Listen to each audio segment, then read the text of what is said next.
إن الحمد لله نحمده ونستعينه ونستغفره ونعوذ بالله من شرور أنفسنا ومن سيئات أعمالنا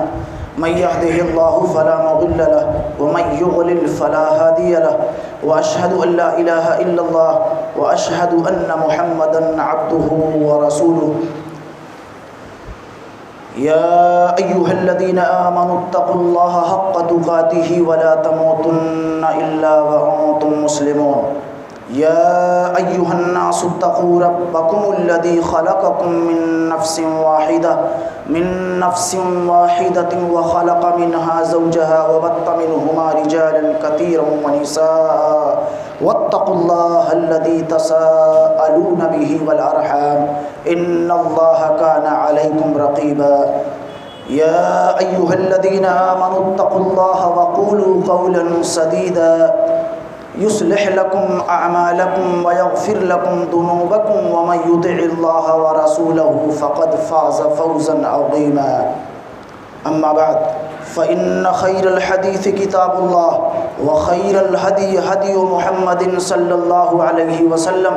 وشر الأمور محدثاتها وكل محدثة بدعة وكل بدعة ضلالة وكل ضلالة في النار أعوذ بالله من الشيطان الرجيم بسم الله الرحمن الرحيم ولا تأكلوا أموالكم بينكم بالباطل. حضرات، گزشتہ جمعہ موت کے تعلق سے چند باتیں آپ کے سامنے رکھی گئی تھیں اور اس بات پر ابھارا گیا تھا کہ دنیا میں رہ کر کے انسان چونکہ غافل ہو جاتا ہے اس لیے اسے کثرت سے موت یاد رکھنی چاہیے. کبھی اللہ کی طرف سے کوئی نعمت ملی، اولاد کی نعمت، مال و دولت کی نعمت، گھر بار کی نعمت، ان مختلف آسائشوں میں رہ کر کے اور مختلف نعمتوں سے سرفراز ہونے کے بعد آخرت پر جو اس کی توجہ ہونی چاہیے مضبوط انداز کی، وہ قائم نہیں رہ پاتی ہے. اور اگر کوئی شخص موت کو بکثرت یاد کرتا ہے تو یقیناً اپنے آپ کو وہ مختلف قسم کی برائیوں سے بچا سکتا ہے اور دنیا کمانے کے ساتھ ساتھ آخرت کے لیے بہت کچھ ذخیرہ اندوزی کر سکتا ہے. حضرات، چند مہینے پہلے آپ کے سامنے تجارت کے تعلق سے کچھ بنیادی باتیں رکھی گئی تھیں. چونکہ آپ میں سے اکثر تجارت پیشہ لوگ ہیں، تجارتوں سے جڑے ہوئے ہیں اور شعور اور علم آپ کے پاس کتاب و سنت کا ہے نہیں، اس لیے اکثر اوقات میں آپ کے ربا اور سود میں پھنسنے کا قوی اور روشن امکان ہوتا ہے. اس پر حضرت علی رضی اللہ تعالیٰ عنہ کی روایت اس سے پہلے آپ کے سامنے رکھی گئی تھی کہ ان کا فرمان ہے کہ اگر کوئی شخص تجارت کے اصولوں سے واقف نہیں ہے تو ایسی صورت میں اس کے ربا اور سود میں پڑنے کا قوی امکان ہوتا ہے. ارتطم فی الربا، وہ سود میں واقع ہو جاتا ہے. اور اکثر و بیشتر لوگ پیسہ آنے کے بعد تجارت کی طرف اپنے قدموں کو بڑھاتے ہیں اور تجارت سے اچھی خاصی دلچسپی وہ رکھتے ہیں. یہ غلط نہیں ہے، بالکل صحیح ہے، لیکن تجارت کے اصولوں کو جاننا، شرعی علم حاصل کرنا، حلال کیا ہے حرام کیا ہے، اس کو سمجھنا تجارت سے کہیں زیادہ ضروری، آپ کے لیے بے حد ضروری ہے کہ آپ پہلے یہ سمجھ لیں کہ کس طرح کی تجارت ہمیں کرنی چاہیے،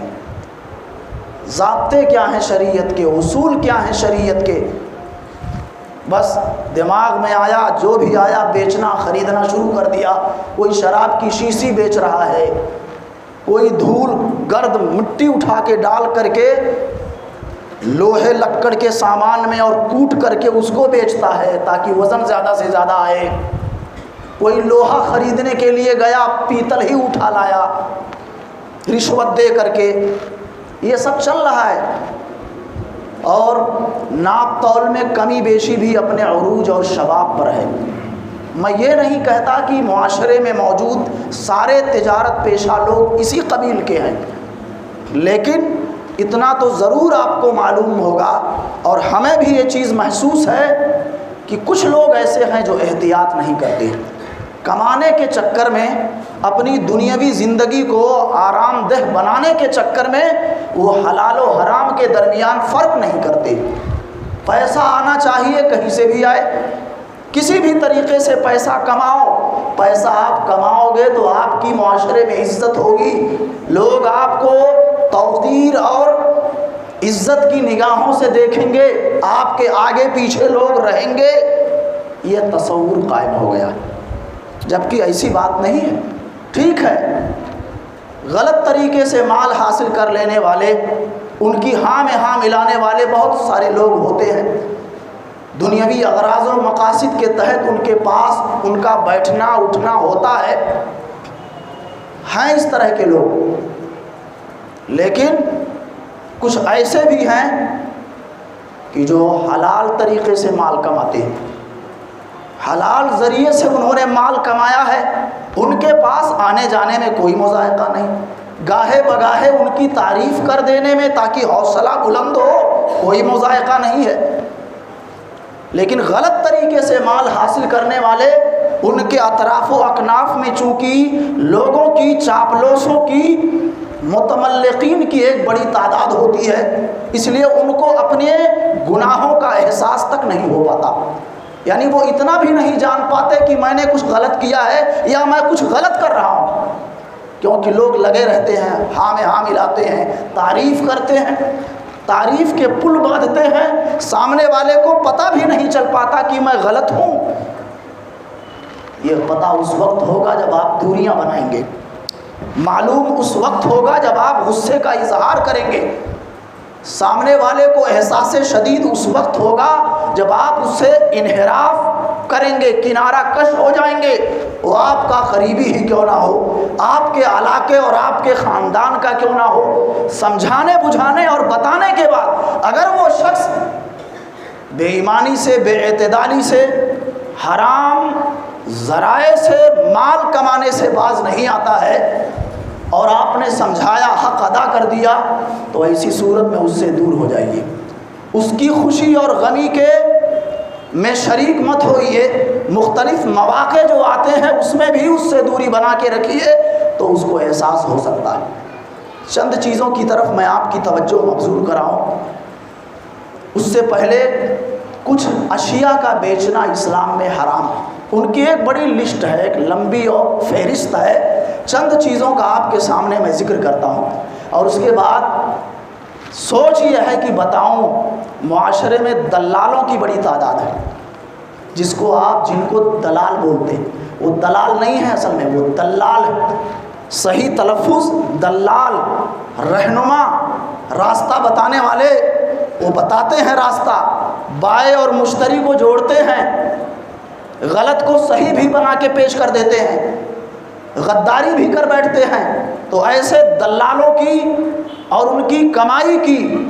شرعی نقطۂ نظر سے کوئی وقعت نہیں ہے، یہ بے ایمان قسم کے دلال ہیں، جو بے ایمانی کرتے ہیں، دھوکہ دیتے ہیں، غلط مال کو بھی پیسہ آ جائے اس لیے صحیح بول کر کے بیچوا دیتے ہیں، لیکن کچھ دلال ایسے ہیں جو ضابطوں پر رہتے ہیں، صحیح کو صحیح، غلط کو غلط بولتے ہیں، وہ ایسے دلالوں کی اجرت درست اور جائز ہے، اس پر بھی گفتگو ہوگی۔ کچھ لوگ ایسے ہیں جو قسطوں پر سامان خریدتے ہیں، قسطوں پر سامان خریدنا کیسا ہے، اس تعلق سے بھی کچھ باتیں ہوں گی، اس میں بھی کچھ جائز صورتیں ہیں اور کچھ ناجائز صورتیں ہیں، ان کی بھی نشاندہی ہوگی۔ کچھ لوگ ایسے ہیں جو اپنے دکانوں کا بیمہ کرواتے ہیں، کچھ لوگ صرف ایک آنکھ کا بیمہ کروا بیٹھے، کچھ لوگ دانتوں کا بیمہ کرواتے ہیں، کچھ لوگ پوری باڈی کا بیمہ کرواتے ہیں، کچھ لوگ پورے فلیٹ کا بیمہ کرواتے ہیں، اور دلیل کیا دیتے ہیں؟ مولانا دکان کا بیمہ ہم نے اس لیے کرایا ہے کہ غیروں کے محلے میں ہماری دکان جلا نہ دی جائے۔ تو بیمہ پالیسی کیا ہے؟ اسلامی نقطۂ نظر سے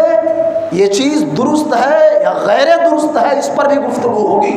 اس سے پہلے آپ حضرت جابر ابن عبداللہ رضی اللہ تعالیٰ عنہ کی وہ حدیث دیکھیں۔ وہ فرماتے ہیں سمعت رسول اللہ یقول، میں نے پیارے مصطفیٰ کو رسول اللہ کو یہ کہتے ہوئے سنا، عام الفتح وہو بمکہ، فتح مکہ کے سال آپ مکہ ہی میں تھے، آپ فرما رہے تھے، کیا فرما رہے تھے؟ ان اللہ ورسولہ حرم بیع الخمر، اللہ اور اس کے رسول نے شراب بیچنے سے منع کر دیا ہے، اللہ اور اس کے رسول نے شراب کا کاروبار کرنے سے روک دیا ہے۔ والمیتہ، حلال جانور ہے لیکن مر گیا ہے۔ آج لوگ قصائیوں میں آپ دیکھیں گے کچھ ایسے بھی ہیں مرے ہوئے جانوروں کو بھی بیچ ڈالتے ہیں۔ ایسے ایسے ہوشیار لوگ ہیں، مسلمان ہیں، وہ گدھا کاٹ کر کے بیچ ڈالے، سنا ہوگا پڑوسی ملک میں، کیا کیا کھلا دیتے ہیں وہ پیسہ مل جائے۔ پیارے مصطفیٰ نے فرمایا کہ اللہ نے اور اس کے مقدس رسول نے شراب بیچنے سے روک دیا ہے، حرام قرار دیا ہے شراب کی خرید و فروخت کو۔ ایسے ہی مردار جانوروں کو بیچنا ہو، خریدنا ہو، اس کو بھی حرام کر دیا ہے۔ خنزیر کو بیچنے سے بھی پیارے مصطفیٰ نے منع کر دیا، کہا اللہ نے بھی منع کیا ہے اور میں نے بھی منع کیا ہے۔ والاصنام، یہ مجسمے، تمثال جن کی لوگ پوجا ارچنا کرتے ہیں، جن کے سامنے اپنی پیشانیوں کو خم کرتے ہیں، بنانے والے خود ہوتے ہیں، خالق خود ہیں، اور جن کو اپنے ہاتھوں سے بنایا ہے انہی سے توقعات وابستہ رکھتے ہیں، خیر کی امیدیں رکھتے ہیں، ڈر اور خوف ہوتا ہے یہ ناراض نہ ہو جائے حضرت۔ وہ حضرت ایسے ہیں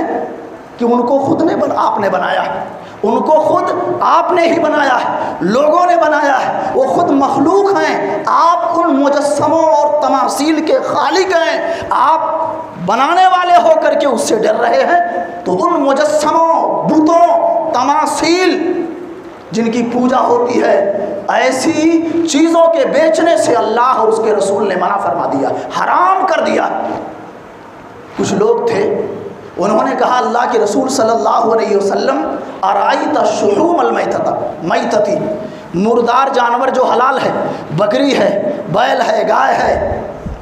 بھینس ہے، یہ حلال جانور ہیں، یہ اگر مر جائیں تو ظاہر بات ہے ان کا گوشت کھانا حرام ہو گیا، لیکن ان کی چربی سے اگر ہم استفادہ کرنا چاہیں، چربی نکال لیں، بیچ ڈالیں، تو اس سلسلے میں آپ کا کیا خیال ہے؟ یطلا بها السفن، اے اللہ کے رسول، چربی سے کشتیوں کو باضابطہ مزین اور آراستہ کیا جاتا ہے، چربی کو کشتیوں پر لگایا جاتا ہے، اور اس کے ساتھ ساتھ یدہن بها الجلود، وہ چمڑوں پر بھی ملا جاتا ہے، لگایا جاتا ہے، ویستسبح بها الناس، اور یہی چربی جس کو موم بتی آپ کہتے ہو، وہ چربی ہی ہے، اس سے لوگ روشنی حاصل کرتے ہیں۔ اگر جانور مر جائے، حلال جانور، اور مرنے کے بعد جیسے اس کے کھال سے استفادہ کرنا جائز ہے، یہ تو پتہ ہے آپ کو کہ اگر کوئی حلال جانور ہے، بکری ہے، بھیڑ ہے، دمبا ہے، ذبح نہیں کر سکے، اپنے طبعی موت سے وہ مر گیا، تو اس کے کھال کو نکال کے آپ بیچ سکتے ہیں۔ دباغت کے بعد ایک پروسیس ہوتا ہے، نمک وغیرہ لگا کے سکھوا دیتے ہیں یا گرم پانی میں ڈال دیتے ہیں، اس کے بعد بیچ دو آپ، یا اس کو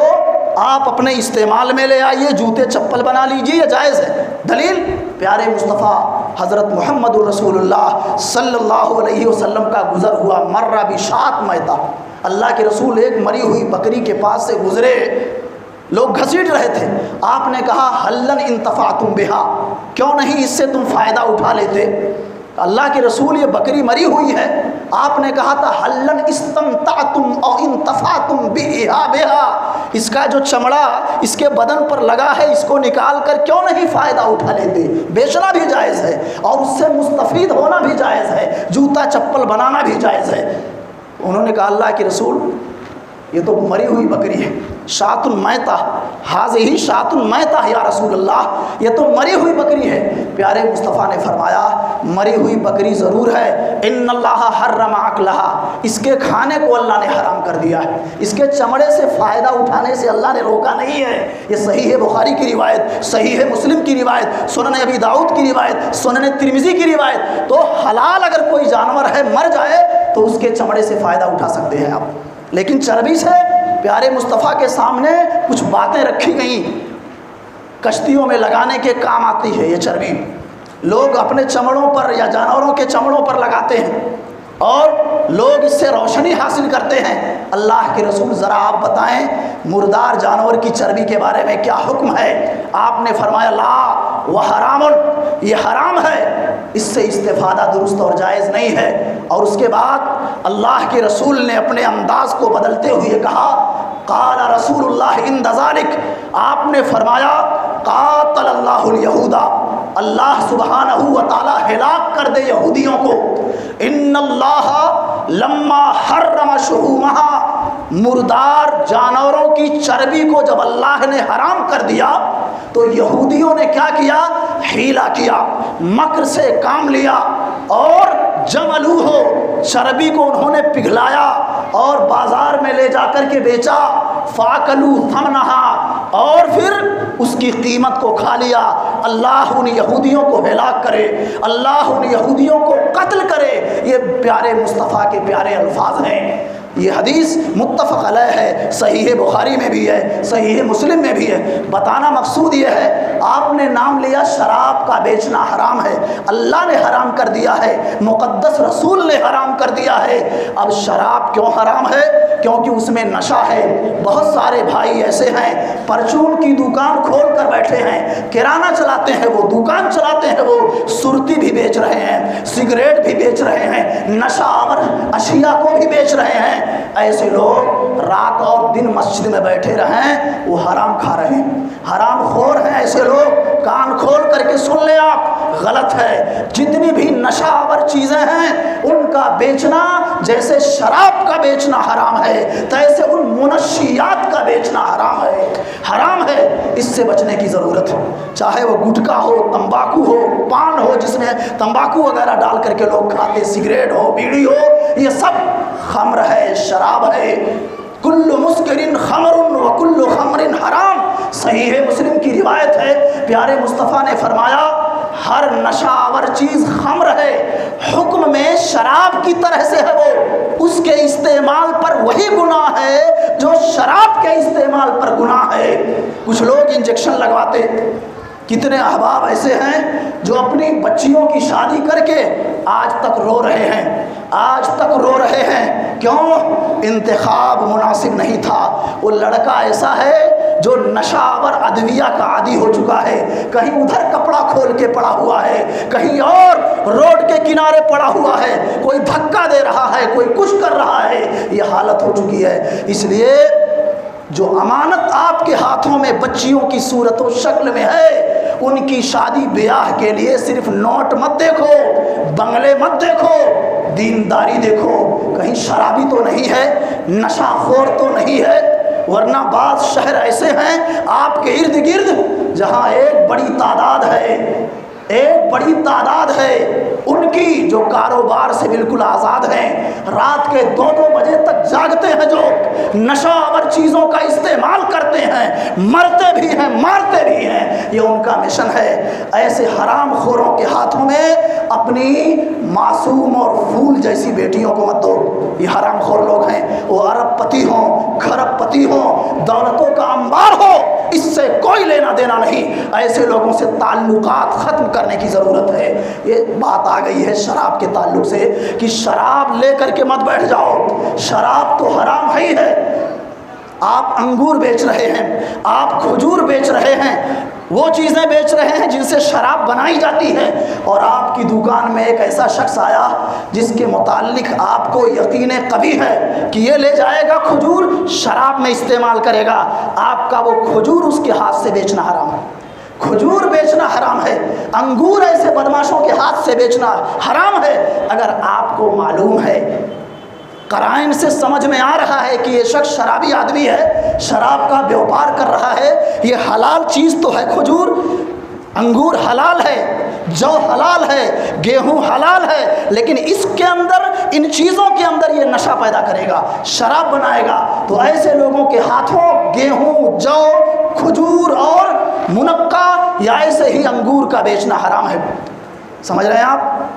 اس چیز کو سمجھ رہے ہیں آپ؟ ایک شخص کا فون آیا، کہا زمین بہت بڑی ہے، کچھ شراب بنانے والے بھٹی قائم کرنا چاہتے ہیں اور موٹی رقم دینے کے لیے تیار ہیں، کیا کیا جائے؟ بتایا جائز نہیں ہے، آپ شراب بنانے میں ان کا تعاون کرو گے، بھلے پیسہ لوگے آپ، لیکن یہ آپ کی طرف سے تعاون ہے، تعاون علی الاثم ہے، گناہوں پر ان کی مدد کرنا ہے۔ وہ شخص باز آ گیا۔ آپ میں سے کتنے ایسے لوگ ہیں؟ زیادہ نہیں، ایک آدھ ہو سکتا ہے ہو، اور ایسا بھی ہو سکتا ہے کوئی نہ ہو، لیکن اس ضابطے کو ذہن میں رکھیں، موٹی رقم کی خاطر کچھ لوگ اپنی جگہوں کو، دکان کو وہ بینک والوں کو دے دیتے ہیں، بینک والوں کو، پوسٹ آفس والوں کو دے دیتے ہیں، جہاں سودی کاروبار بھی ہوتا ہے، باندھ کے آپ بھی جاؤ گے۔ یہ بھی حرام خوری ہے، یہ بھی حرام کاری ہے، اس سے بچنے کی ضرورت ہے۔ آپ کی دکان کوئی نائی لے لیا ہے، جہاں وہ علانیہ طور سے داڑھیوں کو کاٹتا ہے، مونڈتا ہے، آپ بھی حرام خور ہو، اس کی کمائی حرام ہے، شیو کی کمائی حرام ہے، آپ کی زمین میں، آپ کی دکان میں وہ داڑھیاں مونڈ رہا ہے، آپ بھی گناہ میں اس کے ساتھ شریک ہیں۔ بھائیو، یہ ضابطے ہیں کچھ، اور کچھ چیزوں کو معین کر دیا ہے پیارے نبی نے۔ آپ نے یہاں تک فرما دیا بلی کا بیچنا حرام ہے، بلی کے بیچنے سے منع کر دیا، کتے کو بیچنے سے منع کر دیا، اور آپ صلی اللہ علیہ وسلم نے زانیہ عورتوں کی کمائی کھانے سے منع کر دیا ہے۔ وہ لوگ جو غیبیات کا دعویٰ کرتے ہیں، جنہیں کاہن کہا جاتا ہے، منجم کہا جاتا ہے، رمال کہا جاتا ہے، وہ زمین پر انگلیوں سے خط اور لکیر کھینچ کر کے آپ کے مستقبل کی بات بتاتے ہیں کہ آپ کے ساتھ یہ ہونے والا ہے، آپ کے ہاتھوں کے اندر موجود خطوط اور لکیروں کو دیکھ کر کے بتاتے ہیں کہ آنے والا دن آپ کے لیے بڑا ہی سعادت مند ہوگا، آپ کی چاندی ہی چاندی ہوگی۔ اس طرح کے جتنے بھی لوگ ہیں، اس پر جو روپے لیتے ہیں، ان کی جو کمائی اور اجرت ہے، یہ سب حرام ہے۔ اس پر صحیح بخاری میں بھی روایت، صحیح مسلم میں بھی روایت، سنن کی اور کتب کے اندر بھی روایت موجود ہے۔ تو آپ جان لیجئے کیا بیچنا حلال ہے، کیا بیچنا حرام ہے۔ کم سے کم اتنا تو جانو، تجارت پر کئی ایک کتابیں ہیں، ان کتابوں کو لے لو، آپ ان کو ایک بار پڑھ ڈالو، ادھر ادھر ٹائم پاس کرتے ہو آپ، جیب گرم ہے، دکان، کارخانے، مکان، ساری چیزیں ماشاءاللہ موجود ہیں، پتہ نہیں لال پیلا کالا کیا کیا کیا ہے ماضی میں، آج تو بڑے صاف ستھرے دکھ رہے ہیں آپ ماشاءاللہ، لیکن ماضی میں کیا کیا ہے وہ بھی تو دیکھیں، کس کس کا آپ نے کاٹا ہے، کس کس کی ٹوپی سروں سے نکال کے ادھر ادھر آپ نے پھرائی ہے، وہ ماضی پر بھی نظر رکھیں، توبہ کریں، جس کا کچھ بچا کھچا ہے لے جا کے دے دیں، جو کچھ غلط کیا ہے اپنے آپ کو اس کی مجلس میں لے جا کر کے پیش کر دیں، ہم نے تیرے ساتھ ہی غلط کیا تھا، معاف کر دے گا وہ، ادائیگی کی طاقت و قوت ہے، آپ ادا کر دیجئے بھائیو، یہ چند روزہ زندگی ہے، مرنا ہے، پائی پائی کا رب کے حضور حساب دینا ہے، اور نہ کوئی عالم بچ سکتا، بے ایمان عالم، نہ کوئی مفتی بچ سکتا، نہ وہ شخص جو اپنے آپ کو اللہ کا ولی ثابت کرنے پر تلا ہوا ہے، اگر غلط کیا ہے تو غلط کرنے والا کوئی بھی ہو، چھوٹا ہو بڑا ہو، امیر ہو کبیر ہو فقیر ہو، عالم ہو غیر عالم ہو، کوئی بھی شخص رب کے یہاں باز پرس اور گرفت سے نہیں بچ سکتا ہے۔ اس چیز کو ہمیں ذہن میں رکھ کر کے چلنا چاہیے۔ اب ایک ضروری مسئلہ دلالی کا ہے۔ نبی علیہ السلام کے صحابی ہیں قیس ابن ابی غرزہ رضی اللہ تعالیٰ عنہ، وہ فرماتے ہیں، یہ سنن نسائی کی روایت ہے، سنن ابن ماجہ میں بھی یہ روایت موجود ہے، اور کچھ محدثین نے حسن اور کچھ نے صحیح قرار دیا ہے۔ قیس ابن ابی غرزہ ہیں، آپ میں سے بہت سارے لوگ ہیں لوہا لکڑ کا، دھاگے کا کاروبار کرتے ہیں، یہ تشویش ہوگی کہ ایک آدمی ہے دلالی کر رہا ہے، یہاں سے بھی لے رہا ہے وہاں سے بھی لے رہا ہے، ہم غلط تو نہیں کر رہے ہیں اس کو دلالی دے کر کے؟ یہ ذہن میں یہ باتیں آ جاتی ہیں، تو آپ صاف طور سے سن لیں کیا ہے یہ۔ قیس ابن ابی غرزہ فرماتے ہیں کہ اللہ کے رسول صلی اللہ علیہ وسلم ہمارے پاس آئے، اتینا رسول اللہ، نبی علیہ السلام ہمارے پاس آئے، وَكُنَّا نَبِيعُ، ہم لوگ سامان بیچ رہے تھے، فَسَمَّانَا بِسْمٍ وَهُوَ خَيْرُ اسْمِنَا، ہم کو لوگ دلال بولتے تھے۔ کیا بولتے تھے؟ دلال نہیں،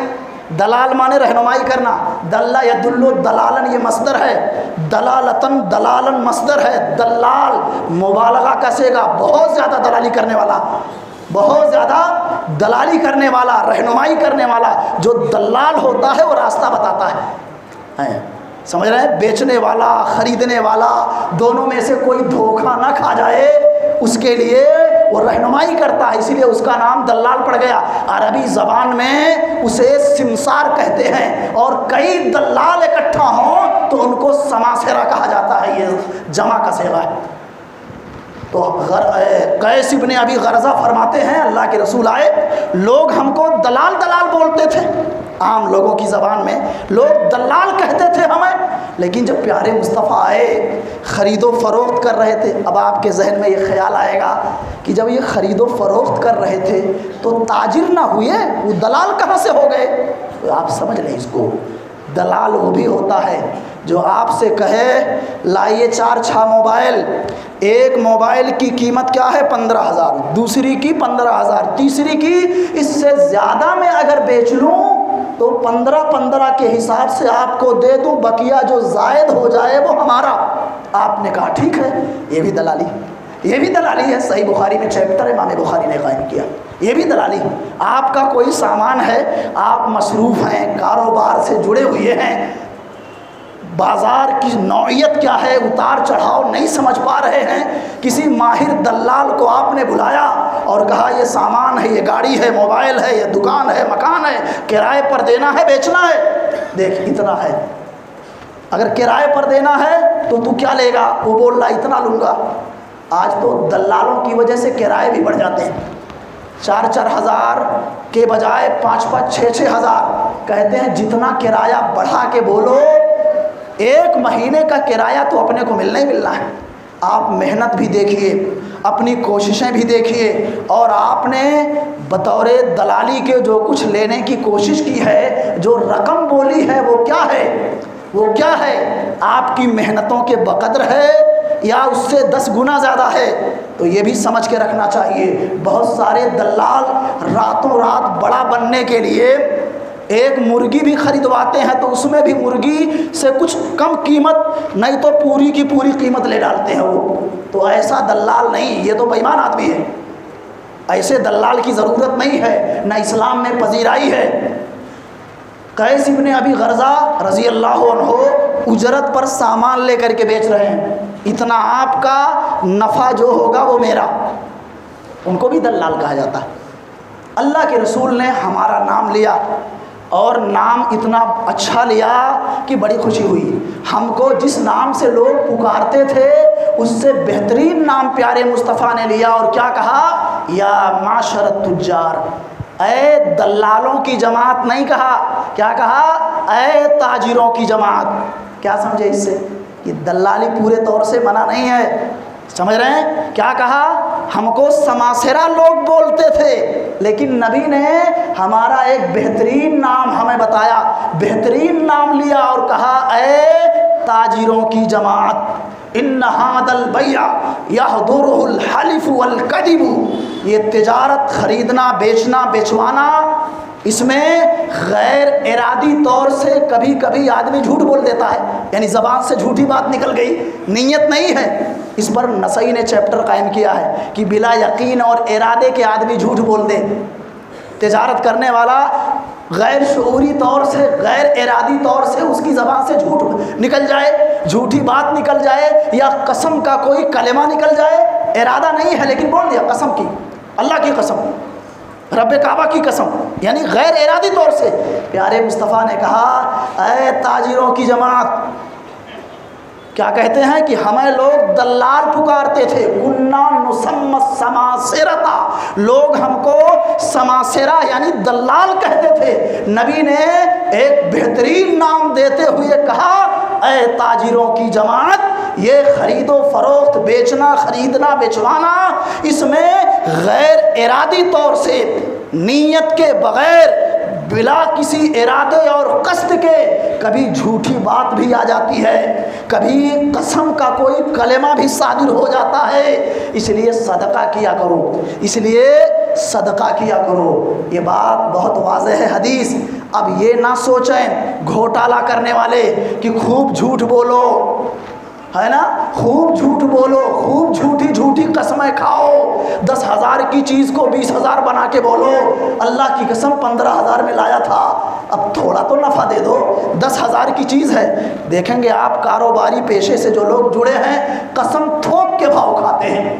جان بوجھ کے کھاتے ہیں، آپ کو احمق بنانے کے لیے کھاتے ہیں کہ 10,000 کی چیز اگر وہ قسم کھا کے بول رہا ہے ہم نے 10.5 میں لیا ہے، تو اب ظاہر بات ہے انسان آپ بھی ہیں، آپ کا دل بھی کہے گا لایا ہے، رکھا ہے، وقت دے رہا ہے، لاؤ 10.5 سے کچھ بڑھا دو، کچھ تو کچھ بڑھاؤ گے ہی آپ، سمجھ رہے ہیں آپ؟ یہ قسم کھانا، جھوٹ بولنا ان تاجروں کے لیے جو بنا ارادے کے بول دیتے ہیں، یوں ہی زبان سے نکل گئی کوئی جھوٹی بات، زبان سے نکل گیا قسم کا کوئی کلمہ، ایسے لوگوں کے لیے ہے۔ جان بوجھ کر جو جھوٹ بولتے ہیں بیوقوف بنانے کے لیے، کاروبار چمکانے کے لیے، ایسے لوگ صدقہ نہیں پوری دکان اللہ کی راہ میں دے دیں، کیا فرق پڑتا ہے؟ کچھ بے ایمان قسم کے لوگوں سے ہم نے سنا، وہ کاروبار دکانوں پر ہوتے ہیں، کاروبار کرتے ہیں، کہتے ہیں رمضان میں سب صحیح ہو جاتا ہے۔ یہ مولانا لوگ چندی چندہ لینے لیے آتے ہیں، رسید پھاڑتے ہیں، سال بھر خوب گھپلا کرو، رمضان میں دے دو ایک دم سے کلین ہو جاؤ، ایسا نہیں ہے۔ پورا گھر دے ڈالو نا، پوری دکان دے ڈالو نا، پوری فیکٹری دے دو، راہ خدا میں لٹا دو، لیکن اتنے کوڑے پڑیں گے، ایسے ایسے ہتھوڑے پڑیں گے کہ جس کی کوئی انتہا نہیں، دنیا میں اس کا تصور ہم نہیں کر سکتے۔ صدقہ خیرات دینے سے آپ کی چوری بے ایمانی حلال میں بدل جائے، ایسا نہیں ہوتا ہے۔ یہ ان لوگوں کی بات ہو رہی ہے جو غیر ارادی طور سے، ایسے زبان سے کوئی جھوٹی بات کبھی نکل گئی، بیچتے بیچاتے، خریدتے خریدواتے، یا قسم کا کوئی کلمہ نکل گیا، ان کے لیے آپ نے کہا صدقہ دیا کرو، صدقہ دیا کرو تاکہ ازالہ ہو جائے، سمجھ رہے ہیں، کچھ گناہ صادر ہو جاتے ہیں وہ ختم ہو جائیں۔ یہ تو یہاں اللہ کے رسول نے اس عمل سے منع نہیں کیا، نام لیا، یعنی ان کو بھی تاجر کہا۔ تو دلال اگر امین ہے، صادق ہے، سمجھ رہے ہیں آپ، دو فریق ہیں، کبھی کبھی کیا ہوتا ہے دلال کسی ایک طرف زیادہ لٹک جاتا ہے اور کچھ آگے پیچھے نہیں سوچتا، کہتا ہے اس بار سودا کروا کے ہی چھوڑیں گے، سال بھر سے کوئی شکار آیا نہیں ہے، اس لیے آج حلال ہی کروں گا اس کو۔ یہ بدماش قسم کے دلال ہیں، حرام خور ہیں اس طرح کے لوگ، اگر ہوں اس مجلس میں تو سن لے کان کھول کر،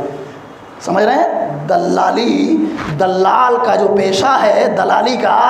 پورے طور سے کوئی کہے نہیں غلط ہے تو بھی صحیح نہیں،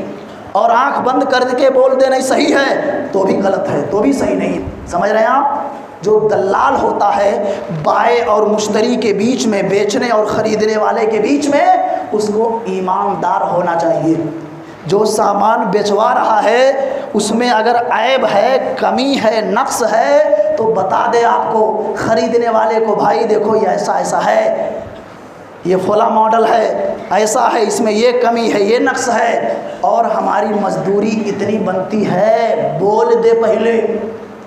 کس کو؟ خریدنے والے کو، اور بیچنے والے کو بھی بول دے اتنا ہم کو دینا پڑے گا،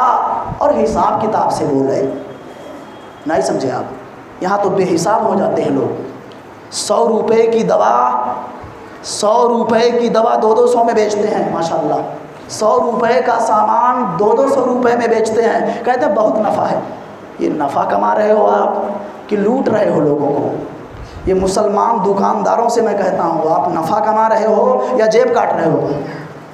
نفع متعین نہیں ہے، اس میں کوئی شک نہیں، نفع کیسے کوئی متعین کر سکتا ہے،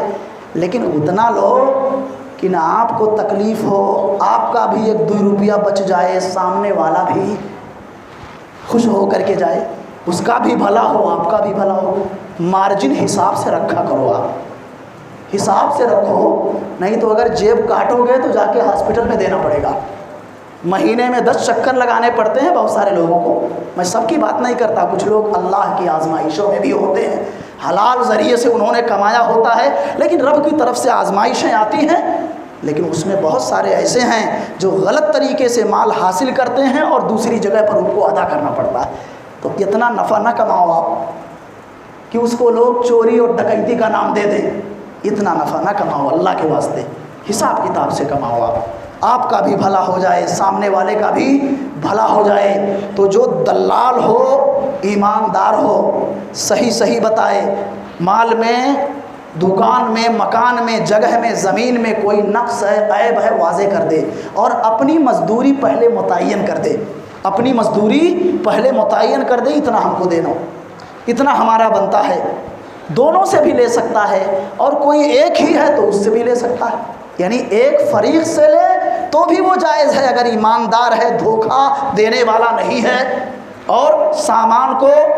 قاعدے سے پیش کرنے والا ہے، اس کی کمی بیشی کو بتانے والا ہے، ٹھیک ٹھاک صاف ستھرا آدمی ہے، اللہ کا خوف اس کے دل میں ہے،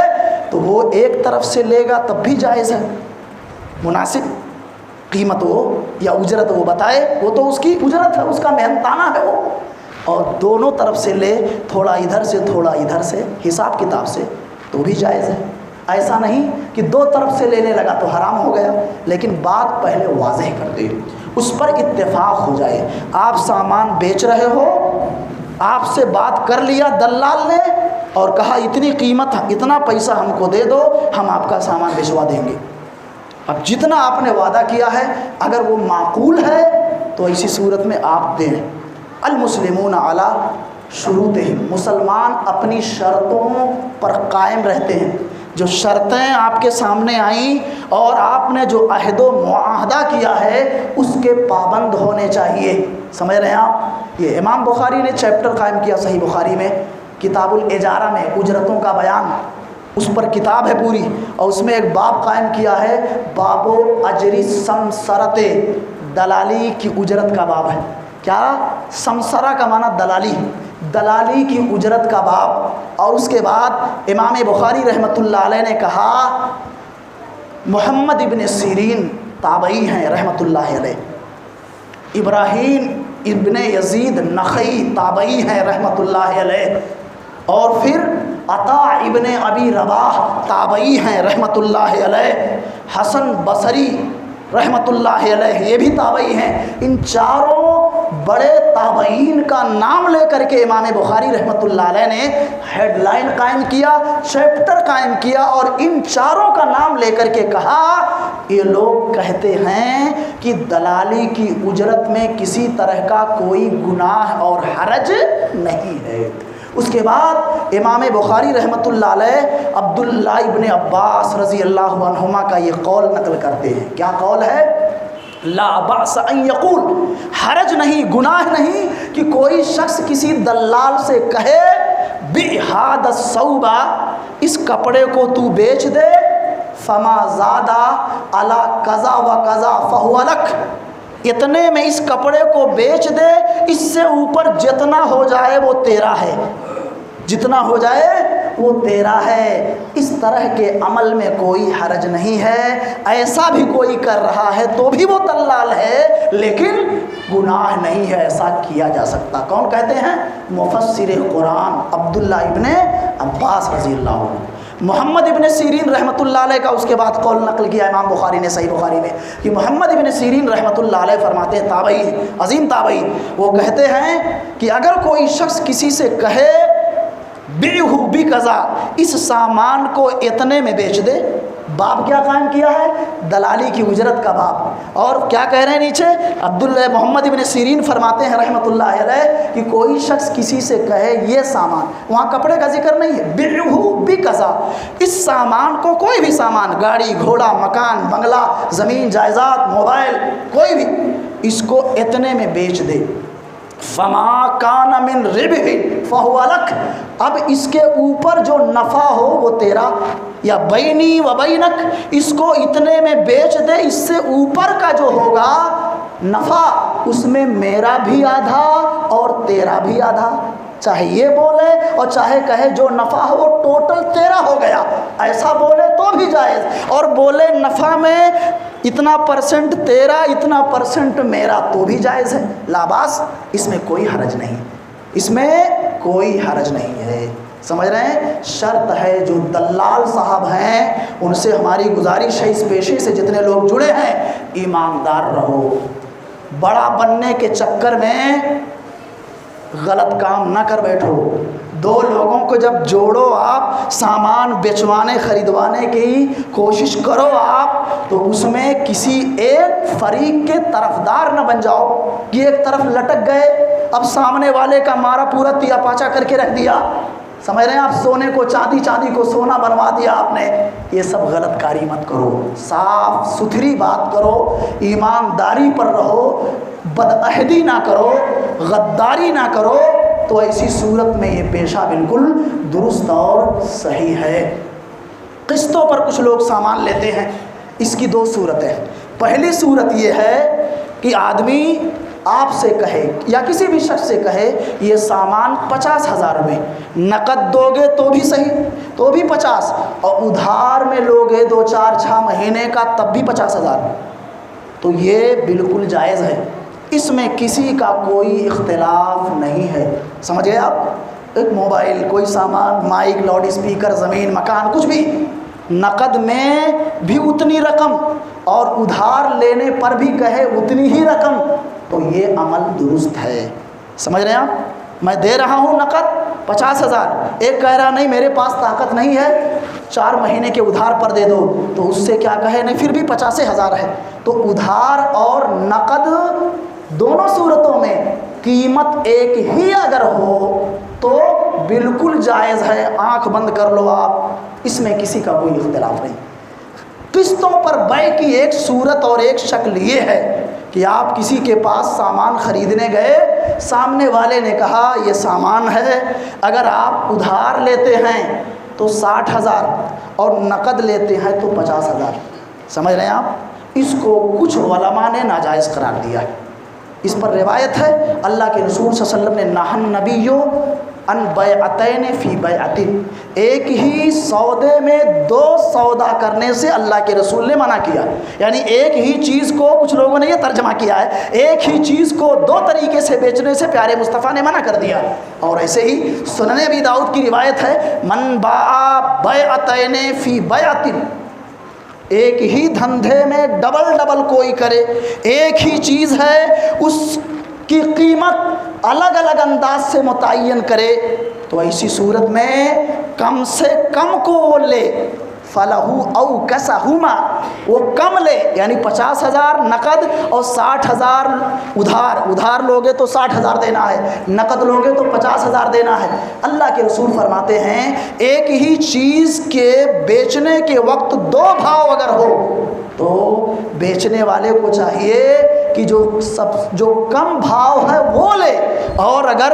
زیادہ لے رہا ہے فَهُوَ رِبًا، تو وہ سود ہے، سمجھ گئے؟ یہ 2 روایات جن کو حسن کہا، کچھ لوگوں نے صحیح قرار دیا، ان دونوں روایات کی روشنی میں کچھ علماء کہتے ہیں کہ اگر نقد اور ادھار کی قیمت میں فرق ہے تو وہ دھندا درست نہیں ہے، وہ سامان وہاں لینا درست نہیں ہے۔ اگر کوئی کہے نقد اتنا 1 لاکھ روپیہ دے دو، نقد میں اگر آپ لے رہے ہو تو 1 لاکھ اس گاڑی کی قیمت ہے، اور اگر ادھار لے رہے ہو 6 مہینے 8 مہینے کی تو آپ کو 1,20,000 دینا پڑے گا، تو اب وہاں کام نہ کرو۔ احتیاط کا تقاضا یہی ہے کہ اس طرح کے کاروبار اور سودے سے بچ جاؤ۔ پھر بھی کئی ایک ائمہ نے علامہ ابن باز، امام مالک شافعی وغیرہ صاحب، علامہ ابن باز، پڑوسی ملک کے ایک مفتی تقی عثمانی ہیں حفظہ اللہ، وہ صالح عثیمین رحمۃ اللہ، بڑے بڑے علماء، کئی ایک بڑی تعداد ہے جو کہتے ہیں کیا ہے کہ اگر کوئی شخص کسی سامان کے بارے میں کہے نقد لوگے 1 لاکھ، ادھار لوگے 1,20,000، یہ ابھی بول رہا ہے آپ سے، آپ نے اگر سلیکٹ کر لیا کہ نہیں مجھے ادھار چاہیے، تو بیع اب ہوئی ہے، تجارت، تب آپ نے کہا ٹھیک ہے یہ منظور ہے مجھے، اب اس طرح سے اگر لے رہے ہو تو جائز ہے، نہیں سمجھے آپ؟ فوری طور سے ایک شخص کہا یہ ایسا یہ ایسا، یا لکھ کے رکھا ہے ادھار والے ادھر آئیں اتنا دینا پڑے گا، اور نقد والے ادھر آئیں اتنا 1 لاکھ دینا پڑے گا، ادھار والوں کو اتنا، سمجھ رہے ہیں آپ؟ اس کے بعد جب آپ نے سلیکٹ کر لیا کہ نہیں ہم کو نقد لینا ہے، آپ نے لے لیا، پیسہ دے دیا۔ کسی نے کہا ہم کو ادھار لینا ہے، میں نے کہا 1,20,000، آپ نے کہا منظور ہے، تو اب بے ہو گئی، تجارت ہو گئی، دھندا ہو گیا۔ 6 مہینہ 8 مہینے کی جو بھی ادھاری ہے، قسطوں میں اس رقم کو آپ کو ادا کرنا ہے، سمجھ رہے ہیں آپ؟ قسطوں میں ادا کرنا ہے، اور آپ قسطوں میں اگر ادا کر دیتے ہیں تو بہت سارے علماء نے کہا جائز ہے، لیکن یہاں دھوکہ ہوتا ہے، آپ جائز سمجھ کر کے اور کود پڑو گے، چھلانگ لگا دو گے تو ڈوب جاؤ گے آپ۔ کیا خرابی ہے؟ اکثر و بیشتر جو لوگ اس طرح کا کاروبار کرتے ہیں اور کہتے ہیں ادھار 50 نقد 50,000 ادھار 60,000 اتنے مہینے میں آپ کو دینا ہے، ان کے ہاں ایک شوشہ یہ ہوتا ہے کہ اگر سال بھر کی جو مدت آپ کو دی گئی ہے، 10,000 تو بڑھا دیا گیا ہے، لیکن سال بھر کی مدت میں اگر آپ نے نہیں دیا، 1-2 مہینے بڑھ گئے تو پھر ایکسٹرا پیسہ وہ ڈال دیتے ہیں۔ آج کل جتنے گاڑی گھوڑے والے ہیں سب یہی کرتے ہیں، اکثر 99%۔ اس لیے موجودہ دور میں قسطوں کا جو کاروبار ہے یہ بالکل صحیح نہیں، سمجھ رہے ہیں آپ؟ یعنی اگر کوئی شخص، اکثر علماء کیا کہتے ہیں، نقد کوئی 50 بیچے 50,000 میں، کوئی سامان ادھار میں 60,000، آپ نے کہہ دیا ٹھیک ہے مجھے ادھار چاہیے 60,000 میں دے دوں گا آپ کو 1 سال میں، اور آپ نے 4 مہینے پہ لے جا کے اس کو دے دیا پورا یہ 60,000، سمجھ گیا؟ اس نے کم کر دیا، اور پہلے یہ معاہدے میں تھا کہ سال بھر میں آپ کو ادا کرنا ہے 60,000 آپ کو دینا ہے، لیکن اگر پہلے ادا کر دو گے تو قیمت کچھ کم کر دوں گا میں، اور اگر 1 سال سے آگے جاؤ گے تو اور بڑھا دوں گا۔ اگر اس طرح کی بات ہے تو قسطوں کی یہ بیع کسی بھی مولی صاحب کے ہاں جائز نہیں ہے، کسی کے ہاں جائز نہیں، اور اکثر یہی ہوتا ہے۔ نہ سمجھ میں آیا ہو آئندہ سمجھا دیں گے، یا بعد میں انفرادی انداز میں مل لیں۔ اللہ تعالی ہم سب کو اچھے عمل کی توفیق عطا فرمائے، آمین۔ السلام علیکم۔ ان الحمد للہ نحمدہ